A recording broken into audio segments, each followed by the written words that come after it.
अस्सलाम वालेकुम, मैं हूँ शाहिद हुसैन। दो खबरें ख़ास तौर पर रखनी है। एक जिस तरह मैंने कल दोनों खबरों को एक साथ किया था और वीडियो अपलोड की थी, ताकि आपको पता चल सके। बहरहाल आगा सिराज दुरानी साहब के मामले में जो पेश गोई थी वो सच साबित हुई। मैंने एक वीडियो पहले भी की है जो कि आज अदालत में हुआ, जो कुछ मामला था और उसके बाद फिर केस का जो पस मंज़र था वो आपके सामने रखा। और उसके बाद फिर अब चूँकि सिंध हाई कोर्ट का तहरीरी हुक्मनामा सामने आ चुका है, जस्टिस नदीम अख्तर साहब की सरबराही में जो कायम किया गया था दो रुकनी बेंच, उसमें जस्टिस मोहम्मद इकबाल करोड़ साहब ने ये 16 सफ़ात पर मुश्तमिल हुक्मनामा जारी किया, जिसमें स्पीकर सिंध असम्बली आगा सिराज दुरानी और इसके अलावा जो दीगर मुलजमान हैं 11 उनकी दरख्वास्त ज़मानत मुस्तरद की हैं। अब जो हुक्मनामे में जो नई चीज़ें सामने आई हैं वो इंतहाई हैरान कुन है। आप ख़ुद भी देखेंगे तो हिल जाएंगे कि जिस तरह आमदन से ज़ायद जाले रहनमा के सामने आ चुके हैं और जो कुछ अदालत में इंकशाफात हो चुके हैं वो नाकाबिल तरदीद हैं, जिसकी वजह से अदालत ने उनकी ज़मानत जो है मुस्तरद की है और उनको गिरफ़्तार करके जेल भेजने का हुक्मनामा सामने आया है। उसमें जो दीगर मुलजमान हैं उनके नाम भी आपके सामने रखता हूँ, जिसमें आगा सिराज दुरानी साहब के फ्रंटमैन जिनकी अहलिया शमशाद खातून, इसके अलावा इनका दूसरे एक फ्रंटमैन है जुल्फ़कार डहर, गुलबहार लोहार, गुलाम मुर्जा, शकील अहमद सुमरो, तुफ़ैल अहमद, सैयद मोहम्मद शाह, मंसूर अली, मुनव्वर अली, मोहम्मद इरफान, मिठा खान और गुलाम मुर्जा, इनकी जो है अदालत ने दरख्वास्त ज़मानत मुस्तरद की है। और उसके बाद फिर आगा सिराज दुरानी साहब के जो साहबजादे हैं शहबाज दुरानी और उनकी अहलिया नाहिद दुरानी समेत 3 बेटियों की ज़मानत अदालत ने मंजूर की। इसके अलावा असलम परवेज़ लंगा, गुलजार अहमद समेत दीगर जो मुलजमान शामिल हैं, टोटल जिनकी ज़मानत में तोसी की है, अदालत ने उनकी ज़मानत कन्फर्म की है। अब वो 7 मुलजमान हैं। अब अदालत ने वजूहात रखी हैं और ख़ासतौर पर जो नैब के प्रोसिक्यूटर रियाज आलम साहब की जानब से दलाइल दिए गए थे और जो शवाहिद पेश किए गए थे आसिफ रज़ा नैब की जो तफ्तीशी अफसर हैं उनकी जानब से, उसमें जो नैब का मौक़िफ़ था उसमें आगा सिराज दुरानी की आमदनी और असासों में 1 अरब 61 करोड़ रुपए का फ़र्क है। और उसके बाद फिर नैब प्रोसिक्यूटर ने अदालत को बताया था कि आगा सिराज दुरानी की जो असासे थे 2018 में उनकी मालियत जो थी 18 करोड़ रुपए थी। और उनके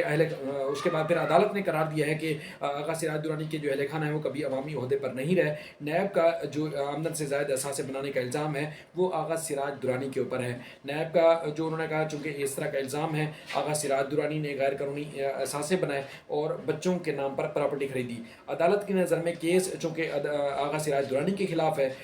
इसलिए इनके बच्चों के ख़िलाफ़ चूँकि केस ही नहीं है। और उसके बाद फिर जायदाद की ख़रीदारी के लिए रकम की फ़राहमी का जो इल्ज़ाम है वो भी आगा सिराज दुरानी के ऊपर है। अदालत ने अब ऑब्ज़र्वेशन दी है कि हमारे माशरे में वालिदैन बच्चों के नाम पर जायदादें ख़रीदते हैं और इनका मुस्तक़बिल महफूज बनाते हैं। तो बच्चों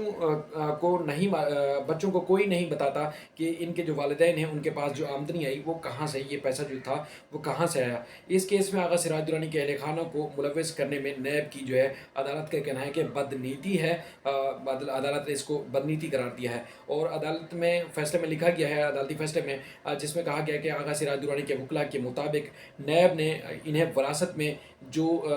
में मिली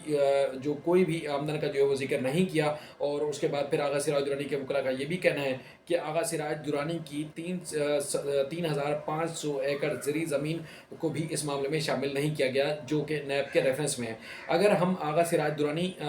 के वकला की बात मान भी लें तो आमदन और असासों में अदालत ने कहा कि बड़ा फ़र्क है। और उसके बाद फिर आगा सिराज दुरानी के जो आमदन और असासों में तफरीक जो तो और उसके बाद फिर जो दस्तावेज़ात सामने आई हैं उसमें काफ़ी फ़र्क है, यानी कि केस मजबूत है। इसलिए अदालत ने इन वजूहात की रोशनी में आगा सिराज दुरानी की जो ज़मानत है वो ख़ारिज की है। 11 मज़ीद मुलजमान की ज़मानत ख़ारिज की है और उनको जेल भेजने का हुक्म दिया है। जिस तरह पहले मैंने आपके पहले वीडियो में ज़िक्र किया था कि जो दस्तावेज़ात इनके पास मौजूद हैं, जो शवाहिद इनके पास मौजूद हैं, वो हैं इनके पास 16 करोड़ रुपए के। उसके बाद फिर नैब ने जो छानबीन की तो उसके बाद मुताबिक इनके पास जो कुल मालियत के जो असासे बन रहे हैं वो बन रहे हैं 47 करोड़ रुपए के। और ये इन सारी जो जायदादें हैं उसको ये नहीं कह रहे कि अपनी जो तहकीकात और तफ्तीश के दौरान कि ये इनके पास असासे और जायदादें नहीं हैं। लेकिन उसके बाद फिर जो बेनामीदार अकाउंट्स और बेनामी जो जायदादें बनाई हुई मुख्तलिफ लोगों के नामों पे है, तो उनकी वो सारी कुल मिलाकर जो آمدن بنتی ہے، جو اثاثے بنتے ہیں آغا سراج درانی صاحب کے، وہ بنتے ہیں 1 ارب 6 کروڑ روپے کے، جو کہ ریاض عالم صاحب کی جانب سے عدالت کو بتایا بھی گیا۔ تو اس تناظر میں اگر دیکھا جائے تو ان کو جو اثاثے ہیں ان میں آمدن اور اثاثوں میں جو فرق سامنے آیا وہ 1 ارب 61 کروڑ روپے، آپ خود اندازہ لگائیں۔ اور یہ بتایا گیا ہے کہ آغا سراج درانی صاحب کے خاص طور پر جو اثاثوں میں اضافہ ہوا وہ 2018 کے بعد ہوا ہے، اور اس سے پہلے جو 2000 بلکہ 1985 میں جب یہ سیاست میں آئے تھے تو ان کے پاس اتنی اثاثوں کی ملکیت اور یا ان کے پاس اتنا جو ہے وہ یعنی کہ مال دولت تھی بھی نہیں۔ جب سیاست میں آئے تو نیب کی جانب سے کہا گیا کہ مسلسل جو ان کے آمدن سے زائد اثاثے ہوتے گئے اور آمدن سے زائد اثاثے بنتے گئے، اور اس کے بعد پھر آپ نے خود صورتحال دیکھی۔ بہرحال عدالت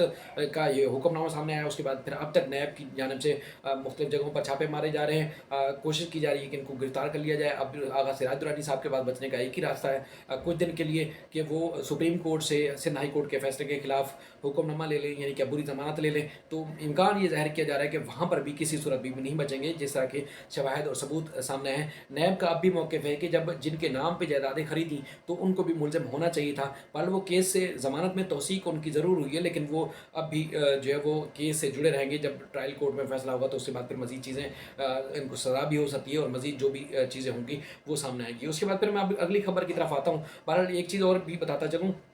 کہ نیب نے فیلڈنگ سخت کر دی ہے، ایئرپورٹس کے اوپر بھی ٹیمیں لگا دی گئی ہیں، اسلام آباد میں بھی ٹیمیں موجود ہیں نیب کی، تاکہ آغا سراج درانی اگر کراچی سے کس طریقے سے فرار ہوتے ہیں اسلام آباد پہنچنے کے لیے تو ان کو پہلے ہی گرفتار کر لیا جائے۔ بہرحال کافی ہلچل مچی ہوئی ہے، اب دیکھتے ہیں کہ آنے والے دنوں میں کیا ہوتا ہے۔ بہرحال یہ کل جو ہم نے پیش گوئی کی تھی وہ کافی سچ ثابت ہوئی، اور رپورٹر پیش گوئی اس لیے کرتا ہے یا ان کو جو چیزیں نظر آتی ہیں عدالتوں میں، ظاہر عدالتوں میں رپورٹنگ کرتے کرتے آپ کو پتہ ہے کہ آدھے قانون دان بن جاتے ہیں۔ تو بہرحال میں نے جو کل جو پیش گوئی کی تھی وہ صرف اور صرف جو شواہد اور ثبوت عدالت میں رکھے گئے تھے ان کی روشنی میں کی گئی تھی۔ اچھا، اس کے بعد پھر ہم آتے ہیں ایون فیلڈ ریفرنس میں سزا کے خلاف مریم نواز کی اپیل، اور اس کے بعد پھر عرفان قادر صاحب جو کہ ان کے نائب وکیل ہیں انہوں نے دلائل دیے، اور اس کے بعد پھر انہوں نے کہا عدالت کو کہ انہوں نے کہا کہ وہ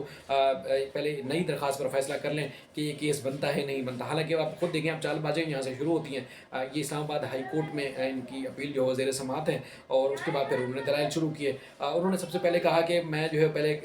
جو کیلیبری فونٹ سے متعلق جو ہے بات کرنا چاہتا ہوں۔ کیلیبری جو فونٹ ہے اس پر جو ہے بہت ساری باتیں ہوئیں، اور اس فونٹ کو لے کر بہت سارے لوگوں نے مزے لیے۔ انہوں نے عدالت کے سامنے پہلے چارج شیٹ جو ہے پڑھ کر سنائی، اور وہ خود قرار دیتے ہیں عرفان قادر صاحب کہ کرمنل کیس میں مقدمہ ثابت کرنا استغاثہ کا کام ہے، اور انہوں نے کہا کہ ایون فیلڈ کیس میں نواز شریف کو بے گناہی ثابت نہ کرنے پر سزا دی گئی۔ آپ نقطہ دیکھیں گے، پوائنٹ دیکھیں گے تو آپ کو خود واضح چیز سمجھ آئے گی کہ ہو کیا رہا ہے۔ تو اس کے بعد پھر انہوں نے کہا کہ ایسی کوئی دستاویزات جو ہے وہ پیش نہیں کی گئی جس سے نواز شریف کا ایون فیلڈ اپارٹمنٹ سے کوئی تعلق جو ہے وہ ثابت ہوتا ہو۔ اور اس کے بعد پھر عدالت نے نیب سے کہا اس دوران کہ آپ جو ہے اس پراپرٹیز کی جو ملکیت ہے اس کی دستاویزات جو ہے عدالت میں رکھیں، اور انہوں نے کہا کہ نیب دستاویزات دیتا جائے تاکہ دلائل کے ساتھ ساتھ انہیں بھی ہم اس کا جائزہ بھی دستاویزات کا بھی لیتے جائیں۔ اس کے بعد نیب پراسیکیوٹر جو مظفر عباسی صاحب ہیں انہوں نے عدالت کو بتایا کہ ایون فیلڈ پراپرٹی جو تھی وہ آف شور کمپنی جو تھی نیلسن اور اس کے علاوہ نیسکول اس سے اس کی پراپرٹیز ہیں، اور یہ ایم ایل اے کے کا جو جواب ہے اس میں بتایا گیا ہے کہ مریم نواز پراپرٹیز کی جو ہے مالک ہے۔ اور اس کے بعد پھر عدالت نے ان سے کہا کہ آپ پہلے پراپرٹیز کی مالکیت کا جو ہے وہ ان کی اصل دستاویزات دکھائیں، اس کے بعد ہم ایم ایل جو ہے وہ بھی ایم ایل اے وہ بھی دیکھتے جائیں گے۔ اس کے بعد پھر جسٹس عامر فاروق صاحب نے کہا کہ جو دستاویزات نیب دکھا رہا ہے ہم نے آپ سے یہ نہیں مانگا۔ اس کے بعد پھر عدالت نے کہا کہ 4 فلیٹس ہیں جو کسی کے نام پر ہوں گے یا نہیں ہوں گے، اس کی جو ہے وہ بھی جو تفصیلات ہے اس کی بھی وہ بھی دکھائیں۔ تو اس کے بعد پھر جج صاحب نے کہا کہ یہ معاملہ سامنے آ جائے گا کہ فلیٹس کس کی ملکیت ہیں، کس کے نام پر ہیں، وہ ساری تفصیلات جو ہے وہ سامنے آ جائے گی، جس پر جو مظفر عباسی صاحب نے پراسیکیوٹر تھے انہوں نے بتایا عدالت کو کہ نیلسن اور نیسکول کے ذریعے یہ اپارٹمنٹس خریدے گئے تھے، اور یہ آف شور کمپنیوں کے عدالت نے پھر کہا کہ یہ آف شور کمپنیوں سے اپیل کنندگان کا جو ہے وہ کیا تعلق ہے۔ تو اس پر انہوں نے بتایا کہ یہ جو کمپنیاں ہیں یہ آف شور کمپنیوں کے ذریعے ہی یہ اپارٹمنٹس جو ہے وہ خریدے گئے تھے۔ اور اس کے بعد پھر عدالت نے سوال کیا کہ سب سے پہلے نیب ایون فیلڈ अपार्टमेंट की जो मलकियत की दस्तावेज़ात है वो पेश करें।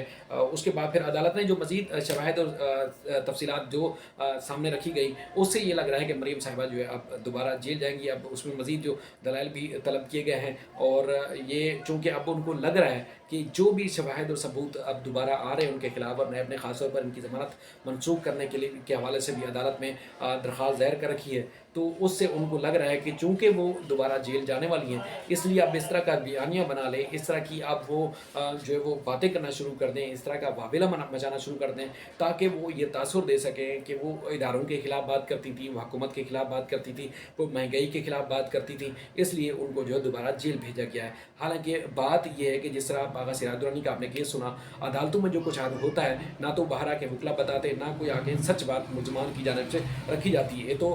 भला करे यूट्यूब चैनल वालों का, और भला करे अल्लाह उन यूट्यूबर का, जो मीडिया पर जो चीज़ें होती हैं वो आपको बहुत सारी चीज़ें नज़रअंदाज कर दी जाती हैं। तो ये इस्लामाबाद से भी, लाहौर से भी, या कराची से भी अब हमने शुरू किया है, ताकि आपको असल हक़ाइक़ से आगाह करते रहें कि जो टीवी पे चूँकि वो उनका बयानिया या ट्वीट और उसके बाद फिर सियासी स्टेटमेंट जो है वो चल रहे होते हैं, लेकिन असल में हक़ाइक़ होते क्या हैं वो इस तरह यूट्यूब की मदद से भी आप तक पहुँचाए जा रहे हैं। बहरहाल अब उसके बाद फिर जिस तरह आपने उन्होंने मंतर जंतर और पता नहीं क्या कुछ कहना शुरू कर दिया है, ताकि मज़ीद इश्तिहाल है, मज़ीद जो है वो इदारे एक्टिव हों, मज़ीद जो है इनके खिलाफ घेरा तंग हो। अब अदालत ने चूँकि इस्लामाबाद हाई कोर्ट ने मज़ीद